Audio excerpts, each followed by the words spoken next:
Bien, et bien voilà, on va parler un petit peu, on va voir un petit peu plus en détail ce que c'est la technologie de la conscience, les soins quantiques, la méthode des deux points. Et qu'est-ce que ça peut apporter, comment ça fonctionne, etc.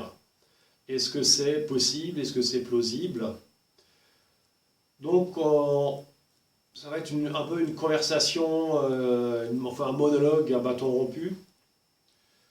Technologie de la conscience, ça signifie que c'est un ensemble de techniques avec comme base une technique commune qui est la méthode des deux points. La méthode des deux points, c'est un soin quantique, c'est-à-dire quantique, ça ne veut rien dire, comme ça soin quantique en lui-même ne veut rien dire. Ce que je veux dire par là, c'est un soin qui utilise la partie la plus subtile, la plus fine de notre être, qui est l'esprit. Donc c'est un soin spirituel, grosso modo. C'est l'équivalent de soins spirituels. Quand on parle de spiritualité, il y a des côtés péjoratifs. Dans notre cas, on est plutôt porté vers du côté de la physique quantique, et c'est pour ça qu'on appelle ça un soin quantique. La physique quantique, c'est la physique de l'infiniment petit, et plus on va vers l'infiniment petit, et moins on trouve de matière, et plus on trouve d'énergie. Le vide, en fait, n'est pas vide, mais il est plein d'énergie, et d'une énergie qui est infinie. La matière, c'est simplement un ralentissement de l'énergie, c'est une densification du champ, donc un ralentissement, le champ devient plus dense, et ce sont des forces électromagnétiques qui sont des forces électromagnétiques qui rentrent en ligne de compte, qui s'exercent et qui donnent la matière. Un atome, c'est avant tout une densification d'énergie, c'est de l'énergie. Donc il n'y a rien de solide, et d'autant plus que la matière n'est pas continue, elle est discontinue, c'est-à-dire en gros elle apparaît et elle disparaît. Elle a un élément subatomique à une durée de vie de 10 puissance moins 23 secondes. Alors il apparaît, il est là dans le monde matériel et il va disparaître dans la matrice universelle, dans le champ quantique, c'est-à-dire dans la conscience universelle. Alors, on va partir de notre conscience à nous. On est bien conscient d'avoir une conscience. Si je demande à qui que ce soit, est-ce que vous êtes conscient, il va me répondre oui. Donc tout le monde a une conscience. Et cette conscience, elle existe, par contre, elle n'est pas matérielle, comme notre esprit. Notre esprit non plus, il n'est pas matériel, et pourtant personne ne va nier l'existence de son esprit. Avec ça, avec la conscience et mon esprit, je peux diriger mon corps. Donc j'ai un nombre incalculable de possibilités de ce que je peux faire dans ma vie. Aussi bien au niveau physique, c'est-à-dire que je peux courir, marcher, nager, faire la cuisine, regarder la télé. Voilà, donc je peux faire un nombre incalculable de choses. Il n'y a absolument aucune limite, puisque je peux lever le bras droit, lever le bras gauche, etc. Et ça se fait comment? Grâce à deux choses, grâce à mon esprit et à mon corps, donc la matière. Alors, quand on regarde la matière, le corps humain, il est fait de cellules. Ces cellules sont donc composées elles-mêmes d'atomes. Et l'atome qui, comme on vient de le voir, n'est que de l'énergie, n'a pas d'existence matérielle, physique.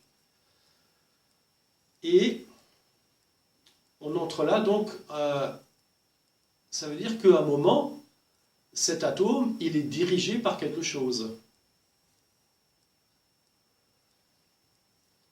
Il est dirigé par quoi?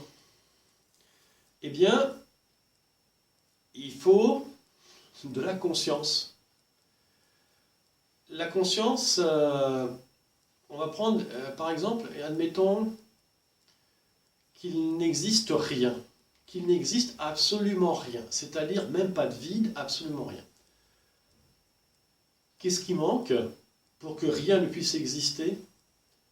Il faut bien évidemment quelque chose qui s'en rende compte, c'est-à-dire une conscience. Donc la première chose qui doit préexister dans tout univers, c'est une conscience. Et cette conscience, elle va interagir avec la matière. C'est elle qui va être à l'origine de la matière. Prenons un autre exemple. Un aveugle qui a un Rubik's Cube et sans voir quoi que ce soit, il veut le remettre à l'endroit, dans le bon ordre.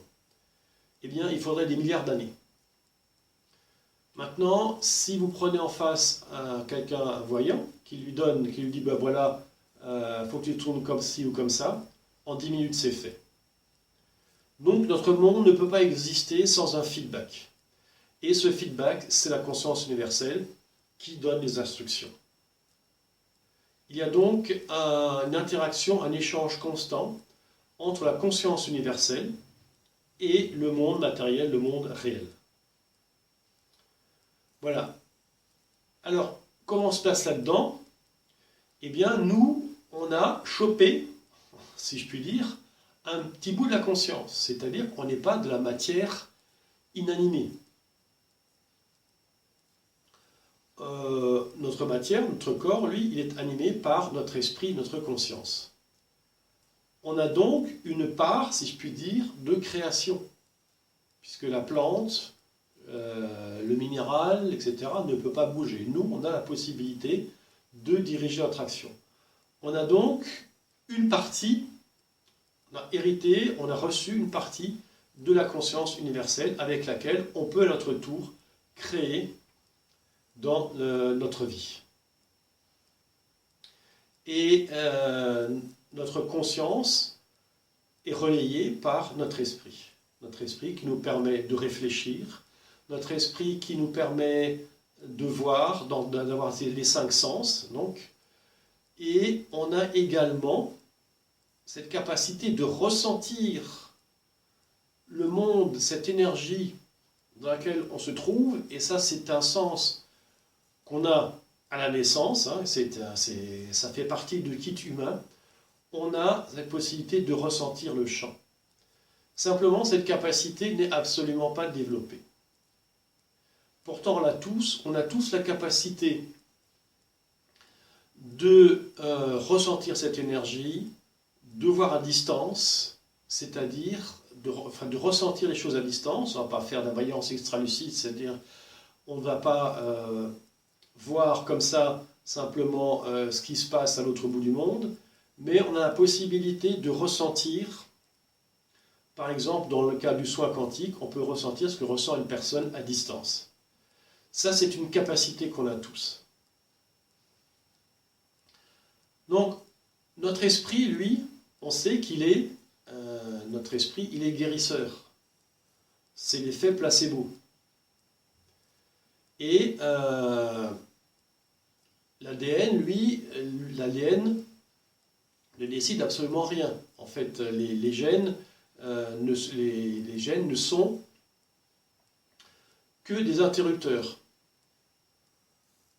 sur lesquels sont commandés en fait par les circonstances extérieures. C'est l'environnement qui va mettre en action un gène qui va déclencher son activité ou sa mise en sommeil. Voilà. Alors, avec notre esprit, on a la capacité d'agir sur ces gènes.